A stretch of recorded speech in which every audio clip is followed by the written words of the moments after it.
Catherine, the Princess of Wales, will not be attending the Earthshot Prize in Singapore with her husband, Prince William. And this has been a huge surprise to people, as many were expecting her to attend because obviously she had been to the first one in London, the second one in Boston. And so it was a surprise to announce that she actually was not going to be attending this year and instead staying home with the children in Windsor because apparently Prince George has a very big examination coming up, perhaps for Eton College, where Prince William went to middle and high school. We shall see how that goes. But this whole thing, I think, raises a lot of really interesting questions and a very, very interesting comparison between Catherine and her support of Prince William and his Earthshot Prize project compared to Meghan Markle and her quote-unquote support of Prince Harry's Invictus Games, and how different the two of them are. Because when it comes to Catherine, she is very much supportive of William's efforts, but she is in no way taking over his program. Whereas the opposite appears to be happening with the Invictus Games, because we even have some news pictures that have been released by Meghan's friend, Mason Harriman, which has shown Meghan at the Invictus Games, and all the pictures are focused on Meghan. And it's like, well, this is Harry's event. But Meghan Markle is very much taking it over, and I don't think offering as much support as thinking, well, this is a chance for me to get attention. But Catherine doesn't struggle with that desperate need for fame and the spotlight, and Catherine is perfectly fine letting William go by himself and really being the face of this project. So we're going to delve into the bit of the details of this today, because I think this is really critical, not only to see the comparison between the two, but how Catherine and William's relationship, I think, is really strong, and why Catherine was such a great pick for the future Princess of Wales, because royalty has a very interesting dynamic, which is you never should overshadow the person who is above you in the line of succession, or the blood royal if you are not the blood royal. And Meghan Markle doesn't believe in any of those rules. So we will be looking at this today. But if you guys haven't been to Royal News Network, my name is Brittany. I provide compelling royal commentary about the latest news, sometimes a little bit of the drama going on behind the scenes. So if you guys are interested, I also have a newsletter, a fashion channel, and I also have a membership. So if you guys are interested in special videos and those sorts of things, that will be there. Oh, and I also have Saturday morning live streams every Saturday at 10 a.m. Eastern time. So if you're interested in any of those, keep a lookout. I usually update and let people know about what the topic we're going to be discussing or thoughts on it in a post on the community board the day before. And before we get into looking at the Earthshot Prize compared to the Invictus Games and the ladies who support their husbands behind the project, in some cases more than others, did want to get a brief update on some of our other royals. We do have Crown Princess Meghan Markle, who is extending her sick leave, basically. Unfortunately, Meghan Markle actually has a disease called chronic pulmonary fibrosis, which means that it becomes harder for her to breathe and her lungs get very scarred over time. It's an incurable disease, and apparently she has been struggling with it for quite a bit. And the doctors said, well, you probably need to take a 2-week break. Unfortunately, this was over the King Carl Gustaf's Golden Jubilee, so I did not get to see her in Sweden. And then they decided to extend it for a couple more weeks as well. So this is quite a sad update for her. So hopefully all the best to her in that. I hope she feels better very, very soon. But on to this comparison here, because I just think this is very interesting. And I did a whole Twitter post on this, because when I look at Catherine and her support of the Earthshot Prizes, that she can be there. She has no problem being there and supporting William. But at the same time, she's totally fine with this being his project. She has no desire to steal his limelight in this area. She's totally fine going and supporting him, being there as a presence. And I will actually say her being there does elevate the event, because I hate to say it, but the women are honestly in royal circles more interesting than the men. They just are. And people want to see the fashion, they want to see the ladies. And so when it comes to just Prince William going to the Earthshot Prize, I will say it probably won't get maybe quite as much coverage without her being there. But at the same time, she is perfectly fine with him going by himself and having this limelight for a week while she does perhaps a couple of engagements in London and spends some time and helps George through a very particularly difficult period. A couple people, like I said, have speculated that this big examination that he has coming up is actually one he takes to get into Eton College. And so this is where William and Harry went to school. It is a very, very ancient institution in the UK. A lot of politicians and actors have come from there. So Tom Hiddleston went went there. A couple of the prime ministers, so Boris Johnson and Prime Minister David Cameron, both have gone there as well. And so it's a very, very prestigious place. And so we know that Catherine and William and George apparently had toured it. It's very close to their home in Windsor. So while it has been speculated that the parents don't want to split up their children, as Eton College is a male-only institution, but it also makes sense as well, given the closeness to their home in Windsor, that the Waleses would want their son close by. I feel like Catherine very much wants to have an eye on her children and not let them go to boarding school extremely young, because I believe both William and Harry were in boarding school at this point in their lives. So I think it makes great sense for her to stay home. I hope that she has other engagements going on while he's there. I know that will split some of the coverage, but I also think too, it's always good sometimes not to go, well, they're over there, so I can't do anything. Don't think that always works. And if she goes, let's say, to the state opening of Parliament and representing William there, I think that would be a fantastic thing, because that would really be bringing her into some of these more ceremonial roles that she will end up inheriting from Queen Camilla before too long, I think. So I would be fully supportive of that. Obviously as well, they have the state visit from South Korea coming up. So lots of different things going on within the royal fold. But when it was officially announced, I thought, you know what? This is a good thing, because I think it tells us that Catherine doesn't need to go with William every time he does something that's his, that she is completely supportive of this project. They have done joint royal engagements about it, but she's okay with him being and doing his own thing from time to time and letting him have the spotlight in this particular situation, because she's totally comfortable with her own spotlight. So she doesn't really need to come on to his, and she has her own projects going on. She has the Early Years project and Shaping Us. So Catherine's like, yes, William, I would love to come with you. And perhaps, I think it's been broadly speculated, and I hope it's true, because I was going to go to Singapore and I decided not to. And now that Catherine's not going, it makes more sense not to, because it's a very expensive flight. I cannot stress enough the expense of that flight and the amount of hours you spend on a plane, which means I would not be sitting in economy, because I can't do that for 30+ hours. No. So I'm hoping that it'll be announced next year that the couple are going to Australia and New Zealand with the kids, so I can hit another continent off my list. That would put me officially at 6. So I've gone to all continents except for Antarctica, and you can do a cruise. So I'm very excited about that. Very excited. So I'm really, really hoping that that's the case with the family, because they had done an initial big tour when they were first married to Canada. Then they did one with George and Charlotte in 2016, I believe it was. And they did a big tour with George in Australia, I believe in 2013 or 2014. And so it makes sense now for them to go again, this time with all the kids. So I'm really hoping they do it maybe over Easter next year, something like that. I think that would be the perfect time to do it. So hoping that's what happens when the kids are on break. But looking at all this together, it makes sense, I think, for Catherine not to go, and for her to go, you know what, William? This is your project. I'm totally comfortable with you having this spotlight to yourself for a bit, because I know how hard you've worked on this, and I know what this means to you. So I am just going to be the wife and just stay at home. And also shows that this balance in the relationship they have, that while when it comes to their children, yes, sometimes they need to be at the forefront there together, but sometimes too they need to split up duties and say, well, George has a really big test. He's really stressed. There's a lot going on. So it makes sense for us to, like many married couples, say, okay, you go on this trip by yourself and I will stay home with the children this time.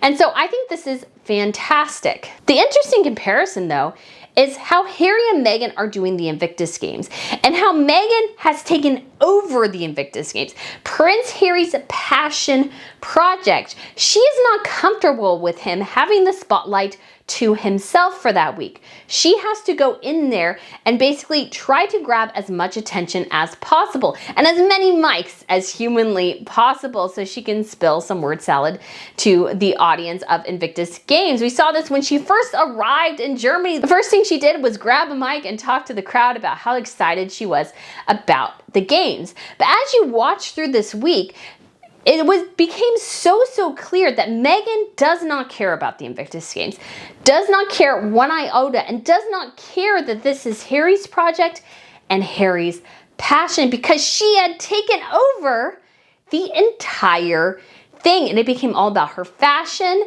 and it became all about her wardrobe, it became all about her sometimes weird clapping and her just general behavior. The marching video obviously got people very, very upset, and it was very clear that she was trying to be an influencer at this game. She had all these outfit changes, and not in a single outfit ever, even ones where she was wearing a jeans and some sort of shirt, could that woman wear anything that had the Invictus brand on it. The Invictus logo, it all had to be Ralph Lauren, The Frame, Staud, like a whole bunch of other brands, but she could not wear anything that said Invictus Games, because she was not putting a spotlight on the games. She wanted the spotlight on herself. She didn't want the spotlight on Harry.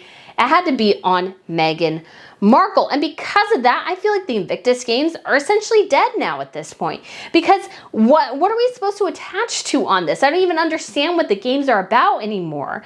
Because I feel like the Netflix documentary was a bit confusing, because I'm like, is the heart of Invictus Harry? Because he takes up the first 10 minutes of the documentary. Is it the veterans? Is it the Ukrainian team? I don't know what the heart of Invictus was about, and that was the whole idea behind his documentary. So as Meghan's behavior got more and more obscene behind the Invictus Games, it became just more abundantly apparent how much Meghan doesn't care about the games, and how very much she saw this project of Harry's that brings him a level of spotlight, a level of attention, and she needed that for herself. She didn't want to shine the spotlight anywhere else. She wanted to grab the spotlight and force it on her. So you can never forget who Meghan Markle is. And I think that's just so different to look at between Catherine and Meghan here. Catherine is totally comfortable with her husband having the spotlight at the Earthshot prize. She's like, yeah, honey, you be in Singapore, you get all this attention. I will be shouting from the rooftops supporting you. I'm sure Catherine will do some sort of video to maybe give away an award, something like that. And maybe even the kids will show up. They'll be digital. That will be awesome. But Meghan's not comfortable with that. And that's because Catherine also has her own projects, and William is completely comfortable, as we saw actually when they were in Jamaica, putting the spotlight back on his wife when it's appropriate. Because Catherine, for example, they went to something regarding education and early life, and William was like, oh, no, I'm not the expert here. My wife is. Talk to my wife. She's the one you want to talk to here. I'm out of my depth here. No, you're not. I'm listening. No, but obviously, I think, it's a real passion of mine with early childhood education. And I think that's fantastic, because what that tells me is, yes, they have shared interests, but they also have separate interests. And they are totally willing to shine the spotlight on each other when it is appropriate.